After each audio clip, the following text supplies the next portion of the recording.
கர்த்தாவே உமக்கு ஸ்தோத்திரம். பரலோக தேவனே உம்மை நன்றியோடு ஸ்தோத்தரிக்கிறோம். கிருபையின் தெய்வமே உமக்கு நன்றி செலுத்துகிறோம் ஆண்டவரே. இந்த வேளையிலே உம்முடைய தயவுள்ள கரங்கள் மேலே இருக்கும்படியாய் செபிக்கிறோம் ஆண்டவரே. கர்த்தாவே உம்மை நம்பி இருக்கிற பிள்ளைகளை நீர் ஆசீர்வதிக்கிற தேவனாக இருக்கிறீர். நீ என்னை விசுவாசித்தால் நீ தேவனுடைய மகிமையை காண்பாய் என்று நீர் எங்களுக்கு சொல்லியிருக்கிற வாக்கு தத்தத்திற்காய் ஸ்தோத்திரம். இந்த காலை வேளையிலே உமக்கு நாங்கள் நன்றி செலுத்துகிறோம். உம்முடைய சமூகத்தில் விசுவாசத்தோடு உள்ளத்தின் ஆழத்திலே உம்மேல் வைத்திருக்கிற அதிக நம்பிக்கையோடு உம்முடைய சமூகத்தில் செபிக்கிறோம். எங்கள் ஜெபத்தை கேட்கிறவர், எங்கள் ஜெபத்துக்கு பதில் தருகிறவர், எல்லா மனுஷருடைய கழுத்தில் இருக்கிற சகலவித நுகத்தடிகளையும் கர்த்தர் முறித்து போடுகிற தேவனாக இருக்கிறீர். வியாதி வல்லமையிலிருந்து விடுதலை கொடுக்கிற தேவனாக இருக்கிறீர். ஆண்டவரே உமக்கு ஸ்தோத்திரம். பொருளாதார நெருக்கடியிலிருந்து ஆண்டவரே விடுதலை கொடுக்கிற தேவனாக இருக்கிறீர். உமக்கு ஸ்தோத்திரம். ஆண்டவரே உமக்கு ஸ்தோத்திரம். நன்றி செலுத்துகிறோம்.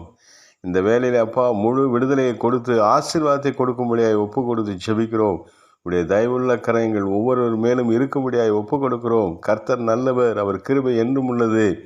எல்லா துதிக்கும் கனத்துக்கும் மகிமைக்கும் ஆண்டவரே நீர் ஒருவரே பாத்திரராய் இருக்கிறதற்காக உமக்கு ஸ்தோத்திரம். இயேசு கிறிஸ்துவின் நாமத்தில் பிதாவே, ஆமேன்.